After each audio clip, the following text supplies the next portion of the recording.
Tu vois, tout à l'heure, j'essayais de me demander si le burlesque et le marxisme supposé du film avaient à voir. Ben, il est là, le lien. Le burlesque, c'est le corps dans tous ses états. C'est les aventures du corps.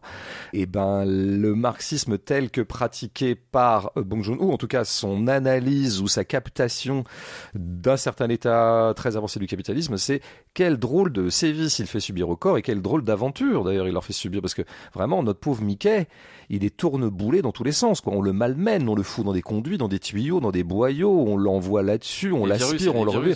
Par ailleurs, on lui fait passer des virus dans la gueule pour voir ce que ça peut faire. C'était ce que je disais tout à l'heure, à savoir, dans le même temps que je te fais travailler, je fais aussi des expériences sur toi. Comme ça fait 2 activités en une. Faut pas perdre de temps.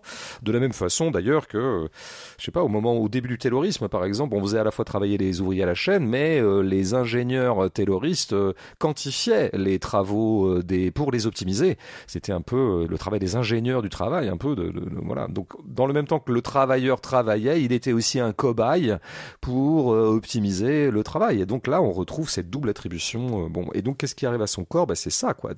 Il lui arrive énormément de choses et le film se situe là-dessus. Et le film est toujours très humain. Encore une fois, il essaie vraiment de se centrer. J'ai parlé d'une petite échelle, mais en fait, et j'ai dit à hauteur d'homme, c'est vrai que son échelle favorite, c'est l'échelle du corps humain, quoi. C'est-à-dire que c'est là et un corps humain qui est doué, encore une fois, des attributs humains, manger, boire, plein de choses, et aussi, disons-le, baiser. C'est-à-dire que dans cette belle chose que j'aime bien chez Bong Joon-ho, c'est que c'est un cinéaste assez trivial. Mais la trivialité, c'est l'humanité. C'est-à-dire que si on s'alarme du fait que nos sociétés soient en train de se déshumaniser, promouvons la trivialité. Parce que la trivialité, c'est vraiment un attribut de l'humain. Et il y a une trivialité chez Bong Joon-ho qui va des fois un peu vers le pipi caca, et donc on retrouverait... Ce qu'on voit d'ailleurs dans le couple entre Nasha et Mickey, quand ils se font des petits dessins de position sexuelle. Ils se dessinent le Kama Sutra, en fait, en gros, quoi. Ils le réinventent. Mais d'ailleurs... au tout début du film, vers le début du film, il y a Marshall qui est en train de faire un discours au réfectoire, je crois, en tout cas dans le vaisseau, et il est en train d'ailleurs de dire, lui, de limiter la sexualité. Pourquoi ? Parce que il faut pas perdre trop de calories, puisqu'on est quand même sur un voyage spatial de 4 ans et demi, donc il faut économiser. Tout rationaliser. Voilà, rationaliser, optimiser, chiffrer, rentabiliser, standardiser, tous les verbes attitrés de ce genre d'entreprise.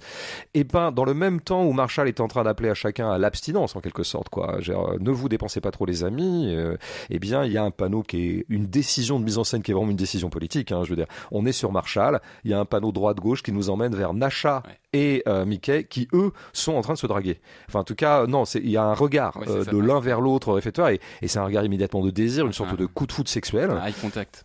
Eye contact qui va d'ailleurs se consommer en rapport sexuel qui aura lieu, qui sera d'ailleurs filmé, pas très crûment. Mais si tu veux, notons quand même qu'en général, dans ces films d'action qui sont indifféremment destinés à Pépé ou aux petits enfants, aux 3 ans ou aux 73 ans, il n'y a jamais de cul. Bah là, il y en a. En tout cas, on va dire, ouais, bah, c'est pas très cru quand même. Oui, bah, on peut pas plus. Dans cette économie-là et dans cette industrie-là, Bong Joon-ho, il a fait autant de cul qu'il pouvait. Parce que la Warner, elle a quand même donné plus de 100 millions de dollars, quoi. Ouais. Donc il a quand même un cahier des charges, mais il a réussi à placer quand même des corps qui soient doués de désir. Bon, ça paraît con, mais encore une fois, c'est pas rien. Et il y a vraiment une humanité qui est au travail dans le film, qui va beaucoup insister aussi sur une autre capacité organique du corps, à savoir le manger, l'inhalation, la mendication. C'est très très insistant dans le film, hein. Qu'est-ce qu'on nous met dans le corps ? On essaye sur Mickey de lui faire bouffer de la viande artificielle pour voir si c'est viable ou pas. Et il en conçoit un énorme malaise, une indigestion, au point qu'il se tord de douleur, il a des convulsions, il vomit. Tu vois, c'est intéressant de réaliser le corps en le faisant exister organiquement. Et par ailleurs, il a la bonne idée visuelle, mais ça je sais plus, je crois que c'est plus quand ils essaient de lui inoculer du virus, donc du coup il se met à vomir. À cracher du sang, carrément. À cracher du sang.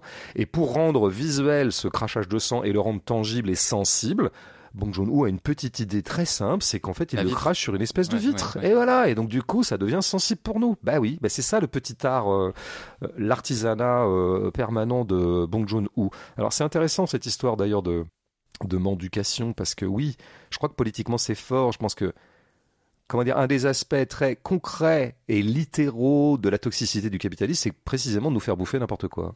Bah ouais, et donc si tu fais une année... Et en plus ça concerne tout le monde. Tout le monde, nous ingérons de la merde. Nous sommes tous concernés. Donc, mais surtout en plus qu'on est pris par des emplois du temps de dingue pour gagner de l'argent. Tout à fait. Donc on n'a pas le temps de bien se nourrir. Voilà, c'est ça, on prend des produits surgelés ou industriels. Oui, on dit souvent qu'on n'a pas l'argent pour manger bien, et c'est vrai, mais on n'a surtout pas le temps. mais surtout pas les prolétaires. Et donc en fait, bref, enfin on sait tout ça, donc je trouve que c'est quand même assez intéressant de le situer comme ça, et c'est vraiment mettre en avant, bien sûr, toujours et encore une fois, le corps, ce qui nous mène effectivement au burlesque, puisque tout ce que nous inflige le capitalisme, ça va devenir aussi matière à burlesque pour Bong Joon-ho, c'est-à-dire que précisément, là je dirais qu'il y a presque une espèce de complicité objective, si tu veux, entre le capitalisme et le burlesque. C'est parce qu'il a un corps que la machine industrielle met dans tous ses états qu'il peut prospérer dessus. Et d'ailleurs, en plus qu'on peut le faire mourir 16 fois, donc c'est quand même vachement bien, parce que tu as 16 coups où tu peux inventer une mort différente, même si on n'a pas toutes les morts là en l'occurrence, mais il aurait pu s'amuser à véritablement les avoir toutes. Ça aurait été intéressant. Donc là, il y a une complicité. Je pense où il y a moins de complicité, et où, comme d'habitude, Bong Joon-ho se désolidarise de ce qu'il est en train de dénoncer, c'est que précisément, chez lui, le corps existe tangiblement, il est doué de désir de ça, mais surtout, il a l'attribut fondamental du corps humain, c'est qu'il a un poids.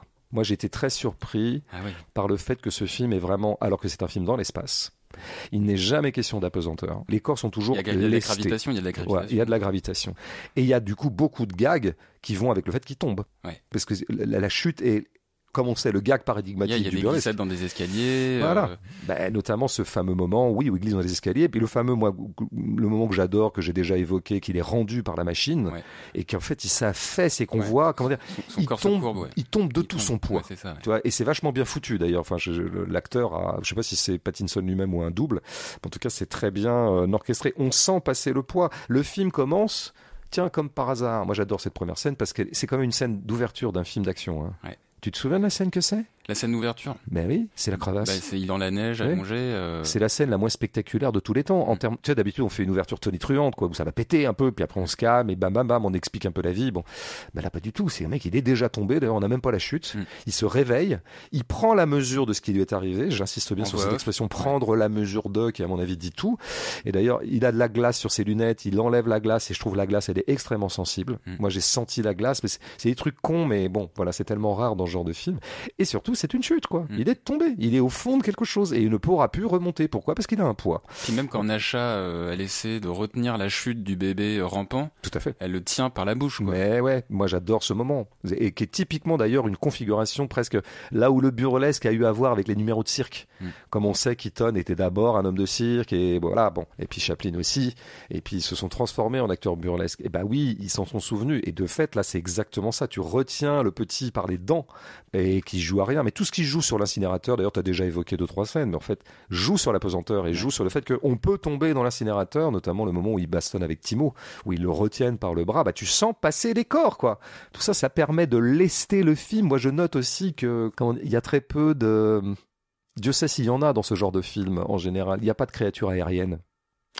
En fait, tu sais, bon, je reprends les Marvel parce qu'il se trouve que je m'en suis tapé beaucoup récemment, donc je les ai bien en tête, hélas. Ouais. Bon, les ennemis, les méchants, c'est souvent des créatures volantes. Ouais. Bah oui, parce qu'on peut s'en donner à cœur joie, vu qu'on a la technologie pour les faire voler. Bon, on les fait voler, quoi. Bon. Du coup, ça va vite. Hein, du coup, ça va vite, du coup, on voit rien, du coup, on en a ras-le-bol, parce qu'en fait, le vol, c'est chiant, il n'y a pas d'obstacle, quoi. Enfin, bref, c'est pas bien. Et puis souvent, les héros eux-mêmes sont doués de propulsion. Iron Man et compagnie, tu vois. Comment il s'appelle l'autre là ? Thor. Bah, Thor, il peut voler, quoi. Bon. Ah, il peut voler ? Bah oui, ils peuvent tous avec voler. Avec son gros marteau, là ? Mais oui, ils peuvent se balancer dans l'espace. Bon. Et c'est chiant, en fait, parce qu'en fait, c'est pas des corps. Puisqu'ils échappent à la loi. Non, mais et oui, donc le film est très, comment dire, c'est un film dans l'espace, mais qui est très terrestre.